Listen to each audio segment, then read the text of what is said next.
భీమ్ నీకు తెలుసా? భీమ్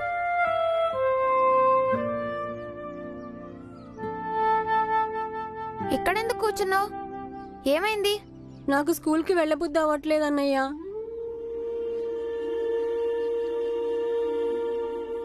ఎందుకు?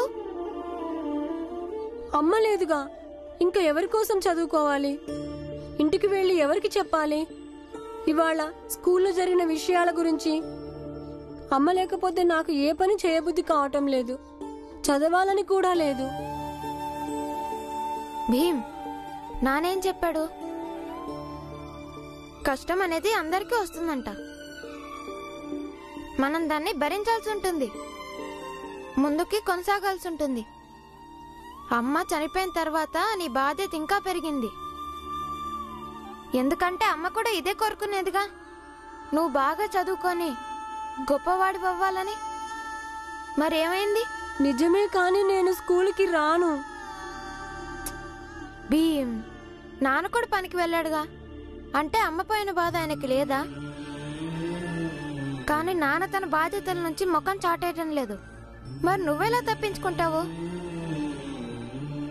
భీమ్, నాన్నని చూసి నేర్చుకో. నువ్వు నాన్నలాగా దృఢంగా ఉండాలి.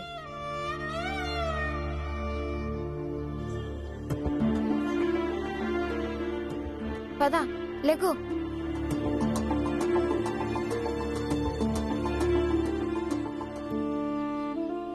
పద.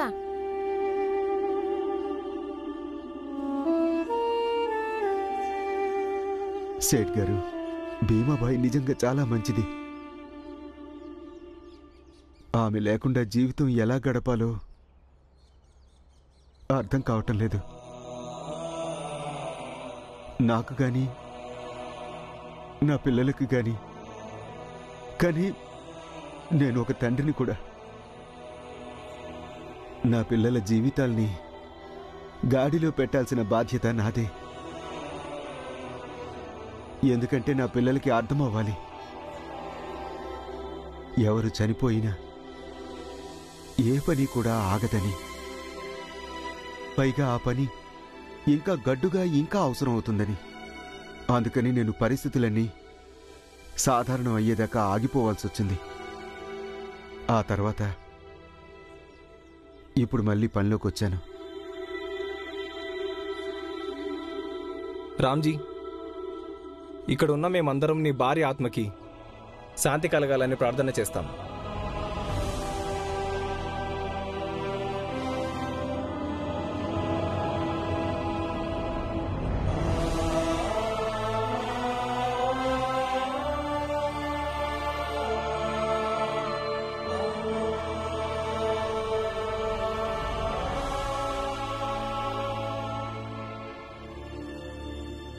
అత్త, ఇటివ్వు, నేను దూతాను. వద్దు, నేను దూకుంటాను. నేను దూతాను, ఇవ్వత్తా. సరిగ్గానే దూతాను, నొప్పి పెట్టకుండా. వద్దు, నేను దూకుంటాను. ఇప్పుడు నేను నా అలవాట్లు మార్చుకోలేను. నీకు తెలుసా, నేను మా అత్తవారింటి నుండి వచ్చేసినప్పుడు మీ అమ్మ ఇలానే అడిగింది, నేను తలదూవనా అని. తనకు కూడా ఇలాగే చెప్పాను నేను, వద్దులే నేనే దువ్వుకుంటానని. కానీ వినలేదు, బలవంతంగా దువ్వేది. ఏమనేదంటే, వదినా, నేనున్నంతకాలం నువ్వు ఏ పనిలో చేయి పెట్టాల్సిన అవసరం లేదు అని. అప్పుడు నేను అనుకునేదాన్ని, నేను తనకన్నా వయసులో పెద్దదాన్ని, ముందుగా నేనే చచ్చిపోతానని. నేను బతుకున్నంతకాలం తను ఉంటుందని. అప్పటి నుంచి నా తల తనే దువ్వేది.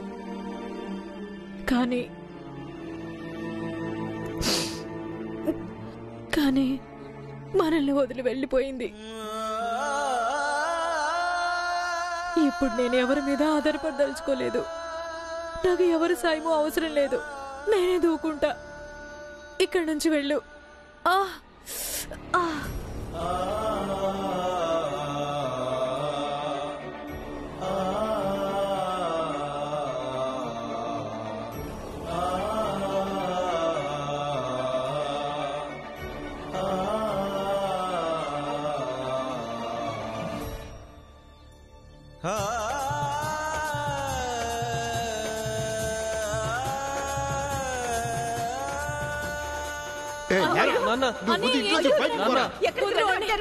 ఇక్కడి నుంచి పద. నాకు చెప్పు, ఎక్కడికి రావాలి? మేళం చూడ్డానికి నేను వస్తాను. నాన్న రాలేకపోతే ఏంటి, నేను వస్తాను కదా. నువ్వు కూడా వస్తావు కదా వదినా? అత్త కూడా వస్తుందంట, మేమందరం వస్తాం. చూడు బాలా, నాకు నేర్పించవా ఎలా ముగించాలా? నువ్వు నేర్చుకొని ఏం చేస్తావు? ఏం చేయడం ఏంటి, అంటే ఇంట్లోనే అనుకో, కానీ ఎప్పుడైనా బుద్ధి పుట్టినప్పుడు మోగిస్తాను.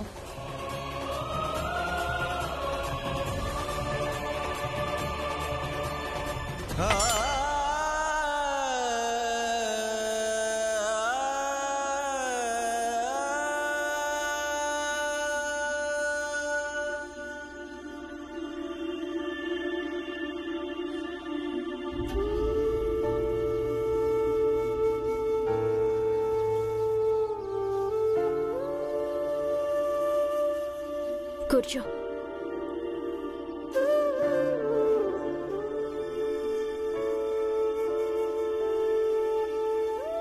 నీ స్నేహితులు చెప్పారు నువ్విక్కడ ఒంటరిగా ఉన్నావని, అందుకే నేనొచ్చాను. బాలా, అమ్మకి నాకు అంత సరిపడేది కాదు. ఎప్పుడు చిన్న చిన్న విషయాలకి గొడవ పడేవాళ్ళము. కానీ ఈరోజు అమ్మ లేదు.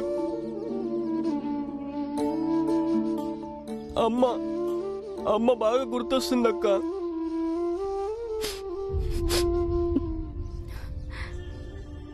బాలా, అమ్మతో పడే గొడవ కూడా ఒక గొడవేనా ఏంటి? తను మన అమ్మ, జ్ఞాపకం ఎందుకు రాదు? నువ్విలా ఏడిస్తే అమ్మ తిరిగి రాదు బాలా. నువ్వు నాన్నతో చెబుతూ ఉన్నావుగా, మేమందరం ఉన్నాము, అందరం కలిసి బాధ్యతలు పంచుకుందాము అని. మరిప్పుడు ఇక్కడికొచ్చి ఒంటరిగా కూర్చుని ఏడుస్తున్నావా? నేను ప్రయత్నిస్తున్నాను, కానీ ఇప్పుడు అమ్మ లేకుండా ఉండలేకపోతున్నాను. బాలా, ప్రయత్నాన్ని సఫలం చేసి తీరాలి. అది ఎందుకో తెలుసా? ఎందుకంటే భీమ్ ఇంకా ఆనంద్ నీకంటే చిన్నవాళ్ళు. నీకు తెలుసా, తండ్రికి అందరికంటే పెద్ద ఆసరా ఇంటికి పెద్ద కొడుకే అవుతాడు. నాకు తెలుసు బాలా, నువ్వు నీ మీదున్న బాధ్యతలు అన్నీ చాలా చక్కగా నెరవేరుస్తావని. ఇక ఏడవద్దు, సరేనా? ఇదిగో, ఇప్పుడు నీ పని అయిపోయిన తర్వాత భీమ్ ఆనంద్ వాళ్ళ స్కూల్కి వెళ్ళి వాళ్ళని వెంట పెట్టుకుని తీసుకురా. కుటుంబానికి ఏదైనా ఆపదొస్తే అప్పుడు అందరం కలిసి కట్టుగా ఉండాలి. అంతేగాని ఇలా ఒంటరిగా కూర్చుని ఏడవకూడదు, తెలిసిందా? వెళ్ళు. నేను వెళ్ళి తీసుకొస్తాను.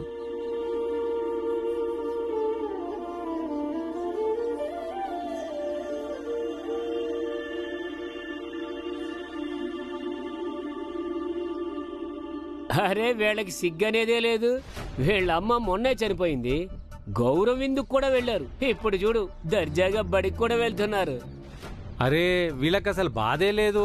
వీళ్ళింట్లో మనుషులు ఎప్పుడు చస్తూనే ఉంటారు. ముందు వీళ్ళింట్లో అక్క అన్న చచ్చారు, ఇప్పుడు అమ్మ చచ్చింది. అన్నా, జనాలు ఇలా కూడా అనుకుంటారు.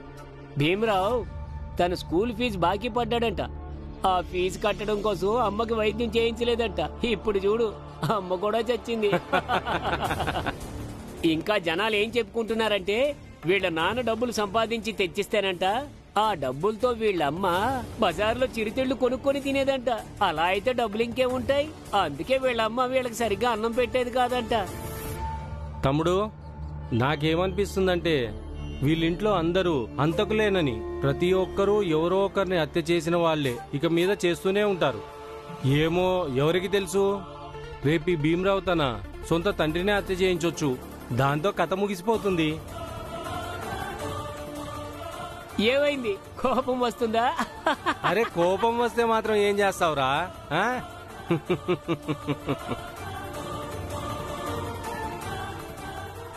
ఏం చూస్తున్నా? రాయి తీసుకుని కొడదామనా? తీసుకోరా. రాయి తీసుకునే దమ్ముందా నీకు అసలు?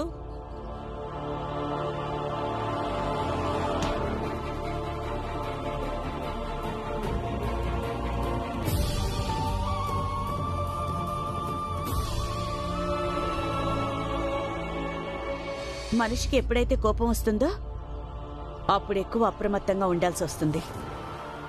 చాలా తెలివిగా పనిచేయాల్సి ఉంటుంది. వాడు కోపాన్ని దిగమింగుకుంటాడో లేక చేతిలో రాయి పట్టుకుంటాడో. చూడు భీమా, ఈ లోకంలో 2 రకాల మనుషులుంటారు. ఒకటి ఆ కోపాన్ని అదుపులో పెట్టుకొని దాన్ని సరైన రీతిలో మంచి పనులకు ఉపయోగిస్తారు. ఇంకా 2వ రకం వాళ్ళ కోపాన్ని అదుపు చేసుకోలేరు. వెనక ముందు ఆలోచించకుండా రాయిని చేతిలోకి తీసుకుంటారు. నువ్వేం చేస్తావు? ఏ రకం మనిషివవుతావు నువ్వు?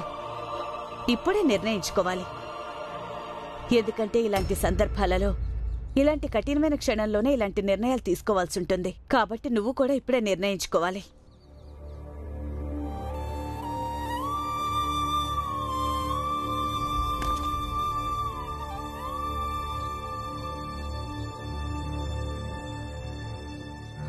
ఏమైంది? రాయి తీసి కొట్టబోయావుగా మమ్మల్ని. తీసుకో రాయి, కొట్టు.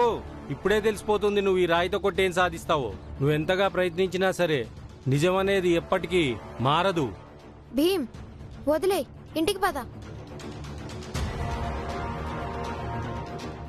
ఇప్పుడు నేను మిమ్మల్ని రాయితో కొట్టి ఉంటే అప్పుడు మీకు నాకు తేడా ఏముంటుంది చెప్పండి? మా అమ్మ నన్ను మీ అందరిలాగా తయారవకుండా కాపాడింది. మీరు కూడా ఆలోచించండి, ఏ విషయం సరైనదో. ఒకరి మనసులో మన మీద గౌరవం సంపాదించుకోవటమా, లేకపోతే ఒకరిని రెచ్చగొట్టి రాయితో కొట్టించుకోవటమా?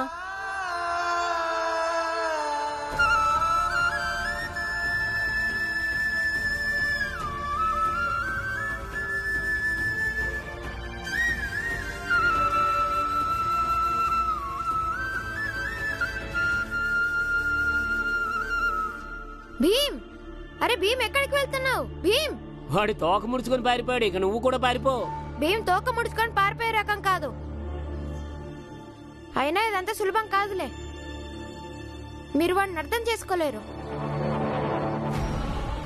సరే, వాడు ఏదో చెప్పాడుగా, దాని గురించి ఆలోచించండి. తప్పకుండా ఆలోచించండి.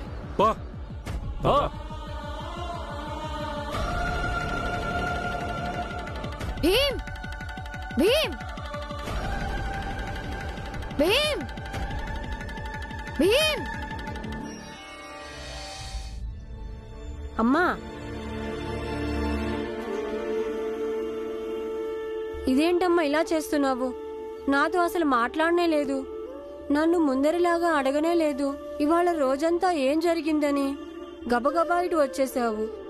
ఎక్కడికి వెళ్తున్నావో తెలీదు. ఇంటికి పదా. లేదు,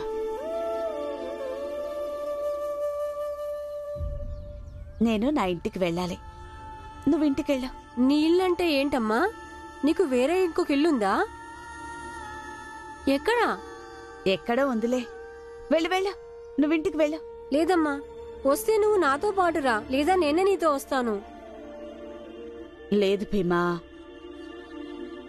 భీమా, నువ్వు ఆ ఇంటికే వెళ్ళాలి. ఇప్పుడు అక్కడ మన కుటుంబ సభ్యులందరూ ఉన్నారు. నువ్వు అక్కడికే వెళ్ళాలి, సరేనా? కానీ అమ్మా, నువ్వు కూడా అక్కడే ఉంటావుగా. ఉండేదాన్ని, కాని ఇప్పుడు ఉండలేను. ఎందుకు ఉండలేవమ్మా? నువ్వు తప్పకుండా ఉండగలవు. భీమా, మొండి చెయ్యొద్దు. అర్థం చేసుకోవడానికి ప్రయత్నించు. భీమా, చూడు, నువ్వు ఇలా మొండి పట్టావంటే కలవడానికి కూడా రాను. వద్దమ్మా, వద్దు. సరే, అయితే నన్ను ఇంటికి వెళ్ళనివ్వ.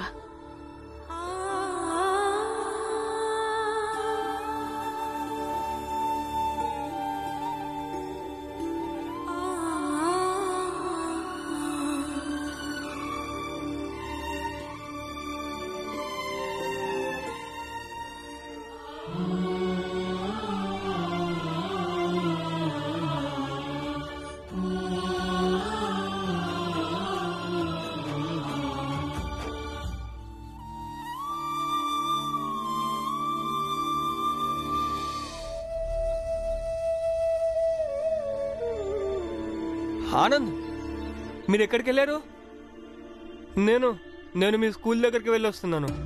నేను వచ్చేసరికి మీరు అక్కడి నుంచి వచ్చేసినట్టున్నారు. భీమ్ ఎక్కడా? అన్నయ్య, మేమిద్దరం ఇందాక స్కూల్ నుంచి ఇంటికి వస్తున్నాము. ఇప్పుడు ఇక్కడ ఇద్దరు వ్యక్తులు మమ్మల్ని ఏడిపిస్తున్నారు, ఏదేదో అంటున్నారు. అరే, వీళ్ళకి సిగ్గనేదే లేదు. వీళ్ళ అమ్మ మొన్నే చనిపోయింది. గౌరవం ఇందుకు కూడా వెళ్ళారు. దర్జాగా బడికి కూడా వెళ్తున్నారు.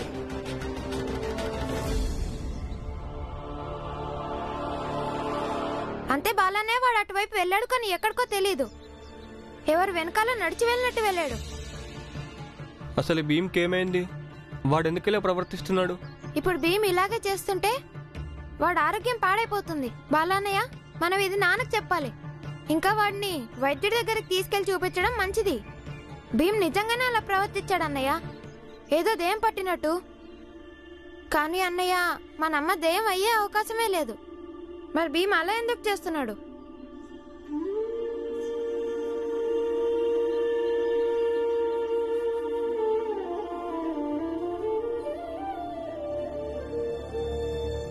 ఎక్కడికి వెళ్ళావు?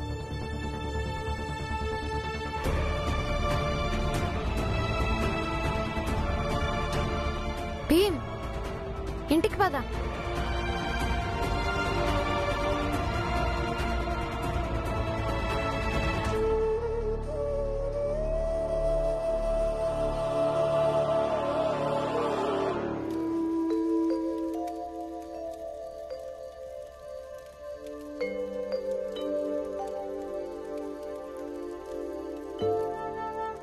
నువ్వు వదిలే నాన్న, నేను చేస్తాను. అరే నేను చేస్తానులే గంగా. నాన్న, ఈ పనులన్నీ మేము చేస్తాంగా. వద్దు మంజులా, మీ అమ్మున్నప్పుడు నువ్వు ఈ పనులన్నీ చేసేదానివా చెప్పు? లేదుగా. అమ్మ బతికున్నప్పుడు నువ్వు ఎంత పని చేసేదానివో ఇప్పుడు అంతే పని చేయి. మిగతాది భీమాబాయి చేసే పని నేను చేస్తాను.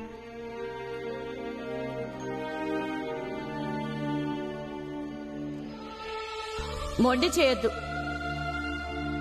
అర్థం చేసుకోవడానికి ప్రయత్నించు భీమా. భీమా, చూడు, నువ్వు ఇలా మొండి చేస్తుంటే నిన్ను కలవడానికి కూడా రాను. వద్దమ్మా.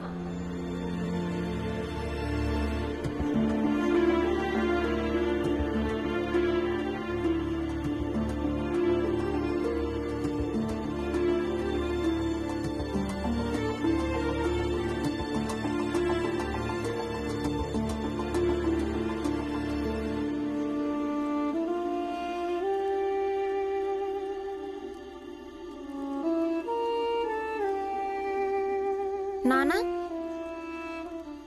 మనం భీమ్కి చికిత్స చేయించాలి. ఎందుకు? ఏమైంది? ఇవాళ మధ్యాహ్నం మేము స్కూల్ నుంచి ఇంటికి తిరిగి వస్తున్నాము. దారిలో ఇద్దరు కూర్చొని ఉన్నారు. వాళ్ళు మమ్మల్ని ఏడిపిస్తున్నారు. భీమరావు తన స్కూల్ ఫీజు బాకీ పడ్డాడట. ఆ ఫీజు కట్టడం కోసం అమ్మకి వైద్యం చేయించలేదట. ఇప్పుడు చూడు, అమ్మ కూడా చచ్చింది.